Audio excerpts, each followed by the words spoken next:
Welcome to Walker Talk by Barely Sober News. This week's episode of The Walking Dead is Season 7, Episode 4, called The Service. I'm George Pecoraro, and with me is Chris Jokas. What's going on, guys? We're back for another week. Another special week of Walking Dead. I can't wait to get into this. So, Olivia keeps great track of her weapons. Spencer is a bit of a tough guy in this episode. And Shane gets a shout out. So, Chris, what do you rate this episode? You know what? I'm going against protocol. I feel like I'm gonna waive my right to rate this episode. It's still processing in my head. In the beginning, I was really kind of not liking it, but I felt like it picked up steam, and I started to like it a lot more towards the end. So I don't know. Maybe come back to me on that one. I'm not quite sure yet. It's still fresh in my mind. It's been, it'll take me a while to upload this, but the episode's been over all of 9 minutes so far. So Right.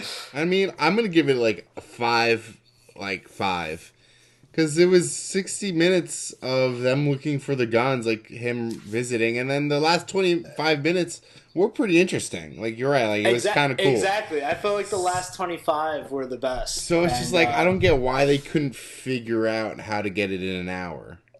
You know what I mean? It had to all be about the commercials. And that's one thing that was just like, we're pulled out every 5 or 7 minutes for a fucking commercial in the show. It's unreal. Right.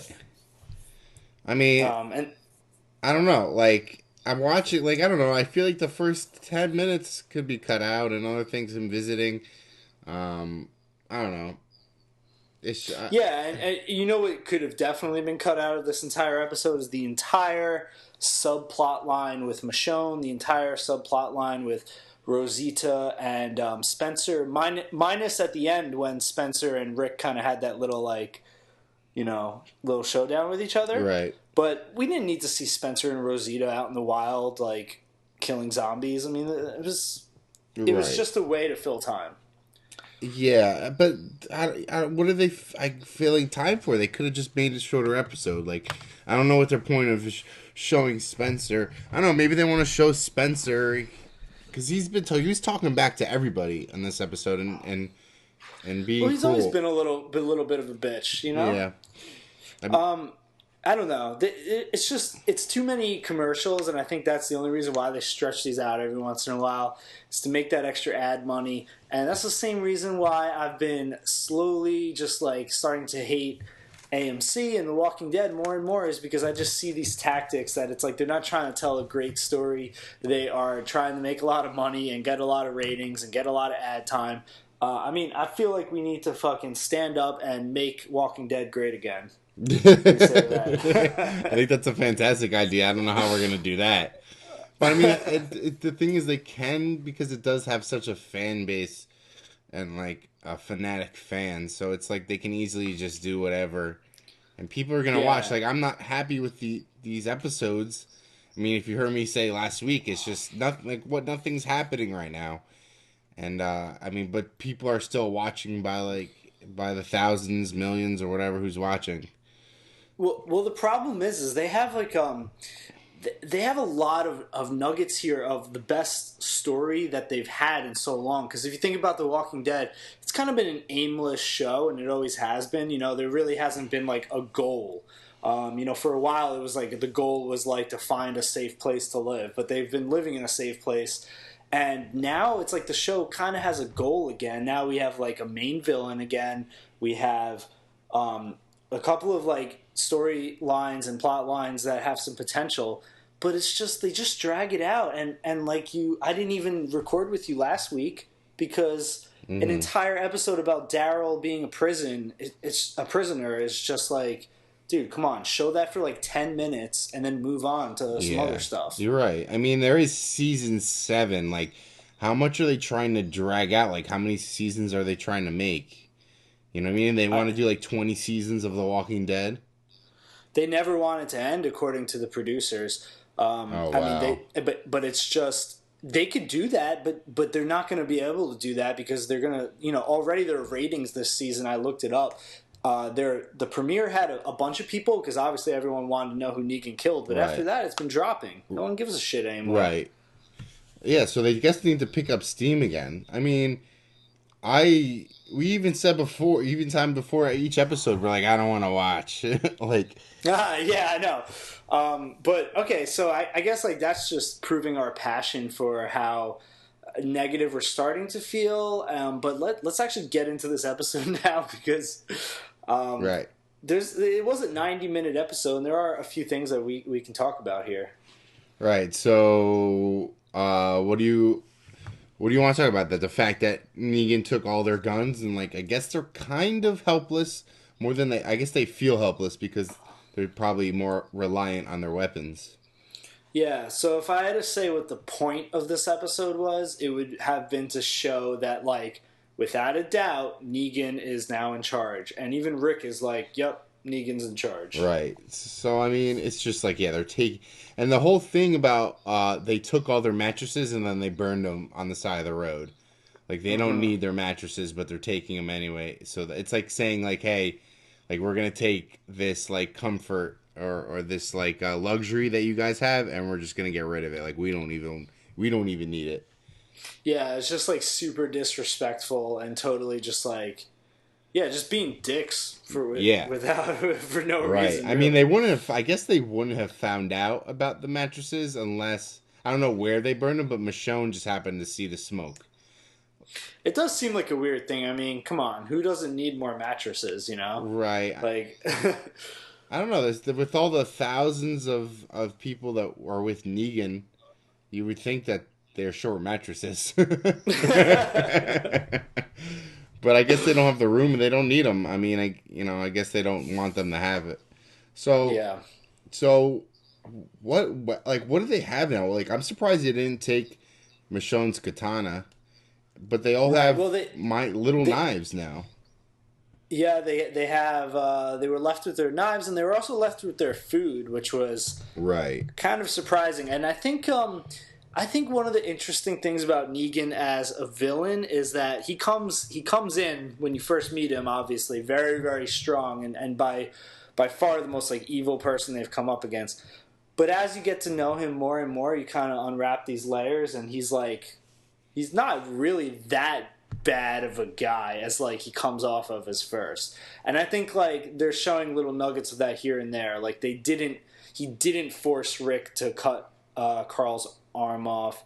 He didn't kill anyone this time while visiting, and he also let them keep their food. So I think they're going to continue that trend. And not to say that Negan's not a villain, he most definitely is. But like he's not as like gung ho crazy as he comes off of. Right, you're really thinking like the glass half full on Negan. Well, I mean, I guess you're making a point because in past villains, they just want to destroy what Rick and the group has had, and they want to take over wherever they're living, or they're kind of enemies. Here, kind of Negan is kind of bringing them into their own. He's letting them keep Alexandria and all that. It's just, I'm letting you live, and I'm letting you live your own life, but I get half of your stuff in the way I feel is necessary. Exactly. He is all he requires of them is like obedience, and other than that, they're allowed to live freely and be as happy as they want. Right. I mean, when you really put it that way, like I see it. It's maybe Negan isn't bad, but I don't know. Like the way he comes off so arrogant and controlling, it's like he's letting you live your own life, but you're really like serving him. I can't wait to see how this plays out in the show. Right. There's some really exciting things I'm looking forward to. It's so hard not to like spoil it shit. It seems like from what I see online on Twitter and what we have said in our text messages is that they're kind of like sticking to Negan's lines and storyline. A lot of what he does in the comic books is what they're putting on the TV. Yeah, the things that Negan is saying is almost like is a lot of the time word for word from his comic book, which is rare. I mean, they do it from time to time. They'll like take an iconic line, but I feel like with Negan, they're taking a lot of his lines straight from the comic Yeah, book. they're not. Which brings me to that slid my dick down your throat line. Right. I can't believe they said that on TV. I know, right? I mean, I guess it was past. They could say it. Maybe that had part of to do with the 90 minutes, because I know that sometimes TV's a little lenient on things like that if it's past a certain time. Past 10 o'clock. Right. Yeah. So maybe it's like, hey, it's past 10 o'clock. We can say dick. That is funny.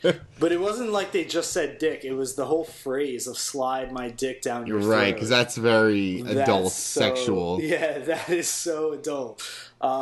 Crazy. It's so weird how these things are. They can't say the F word, but they can say that. They could say, they've been saying a lot of shit. They've been saying the word shit. Yeah, which they have. Is allowed, but it's still limited on TV. I mean, it's pretty wild. Like, ever since Negan's come onto the show, they've all of a sudden escalated their curse game.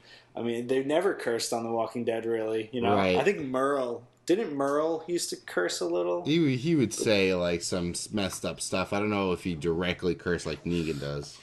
Yeah, they've really they've done a good job at, like, I mean, the comic book counterpart is like a lot more raunchier, but they've done a good job of like bringing it to the screen without making it too much. Right. So, to really bring it in, like, Rick's really giving in to Negan. And I don't know if it's just for show. I know a lot of people are getting a lot of pushback, but I don't know. I mean, I think every fan is eventually hoping that Rick kills Negan, but for right now, that's not in Rick's head. Yeah, well, I mean, I think we're going to see a different show for a little bit, and it's going to be a lot of the dynamics of everything changing, but, you know, at the end of the day, this is the story about Rick Grimes, so, of course, we'll be seeing something from him. It seems like they're doing a lot of, like, episode, each little village, I guess, is getting their own episode. Seems like for next week also. Yeah, you see, but this is like the shit I hate, because nothing in itself is interesting. I mean, I always compare the show to Game of Thrones, and I feel like there's a reason for it. They're both gory shows where a lot of characters die, and they have a lot of characters in them. So I think it's fair to compare them. But, like, Game of Thrones has a lot of different places, a lot of different characters, and they jump around in each episode, and it works. I hate how Walking Dead will spend an entire episode with one place. Right, That would be like if you were watching Game of Thrones and an entire episode is just about, like, I don't know, John's. Well, they Castle have done Black this before, but, like, yeah. But the thing is, Castle it's a whole Black fight. It's a whole scene, a battle scene. You know. Yeah, when they do it, it's well worth it, because it's like a crazy. It's an amazing episode. Yeah. So pretty much they dug a hole for Maggie, saying that she died. We know she didn't really die. We assumed she didn't die, and also Father Gabriel kind of confirmed it, saying, "I dug a hole that a body didn't have to go into." Yeah. So Maggie's kind of just, I don't know. I honestly don't know where they could just put Maggie, unless, like, Maggie's alone with, I guess, one other person, like, hidden in, like, a cave or something. Well, no, don't forget, Maggie and Sasha continued on to go to the hilltop. But doesn't Negan kind of control the hilltop? Yeah, but he doesn't know that they're there right now. I mean, maybe he'll go there and find them. That's what I mean. Like, I feel like that's so risky. If Rick's so about giving Negan anything and not keeping secrets. Yeah. Yeah, I agree. I mean, I think that was just kind of stupid overall. He said Maggie's dead. And this is her grave. I don't see what they're getting to with that. Yeah, I overall thought that was stupid. I feel like there was no need to add that in, and I don't know what they're even trying to accomplish. So I don't know. It's just to make you freak out. Maybe you think Maggie's dead for a little bit. You also talking about Father Gabriel reminded me of probably what I thought was like the funniest moment in The Walking Dead ever. Right, when he snuck up on him, that's part with Negan. It really makes you kind of like him as an enemy or a villain, just because, like, he's very funny. Yeah, you start off hating him, but if they pull this off right, you should really like him. Right. By He the says end. the obvious and like, doesn't really wait around. It was kind of great when Godfather Gabriel snuck up on him because it was like, "Oh, that was creepy." And then Yeah, he's Negan like, "Holy shit, you are and creepy." then Negan That pointed it smile out. of yours. It was fantastic. Yeah, So, yeah. He also pointed out to Rick at one point that they have a fat chick you're in right. charge of the food. Right. You do realize you have a fat chick guarding the food. Yeah. I was like, "Ooh, he really said that too." That was kind of okay. I I liked know. it. So that it goes back to like there's a lot about this episode I found boring and typical Walking Dead, and then a lot of it that I was actually a little bit refreshing and kind of funny and interesting. Right. So I guess our faith in the season 7 has kind of been rejuvenated a little bit. We're feeling a little bit better. We're just we were looking for just more movement, I guess is really what we want. Like I'm always looking for movement. I think that this could have been a solid episode 2, and they could have mixed in together all the stuff from episodes 2 and right. 3 into I this, think and it would have still worked. I think that's a great point. Instead of doing these separate episodes, like mix them. I don't get why we're mixing them. Why they're not mixing them together like they used to. Like, because it's like I gotta wait. Well, I'm probably not gonna know. You're not gonna know anything that's going on with Daryl probably for another couple episodes. Same thing with Carol. Like, you're not gonna find Yeah. out about her. Like, I mean, think about this. This like if this was episode 2, it could have been the first 10 minutes about Daryl as a prisoner. That's like pretty much all you need. You just need to show that he's living shitty, Negan's breaking him in, whatever. Then you go 10 minutes, you show Carol and Morgan, they meet Ezekiel, they do all that. Then you go maybe 10 minutes to Rick and his group, and then you can go back to Daryl, go back to Carol, and then finish the episode off with Rick. You still can hit all the main plot points that you had, and fucking 90-minute episode right there. You solved it all. right. I mean, I think we get more satisfied when it's like that compared to this. Like only getting one. Yeah, when we're getting one side, it's very aggravating.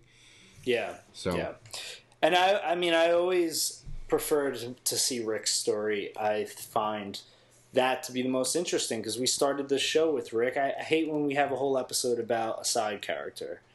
Just doesn't work as strongly for me. right.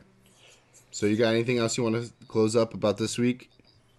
No, I don't think so. I mean, I think that Negan is a little bit of a breath of fresh air for the show. I think that a lot of their other problems are still consistent, but yeah, I'm just hoping that they really pick it up and stop trying to like just drag us along. Right. Exactly. We just need more dragging. We want more answers coming all at once. Is what it is.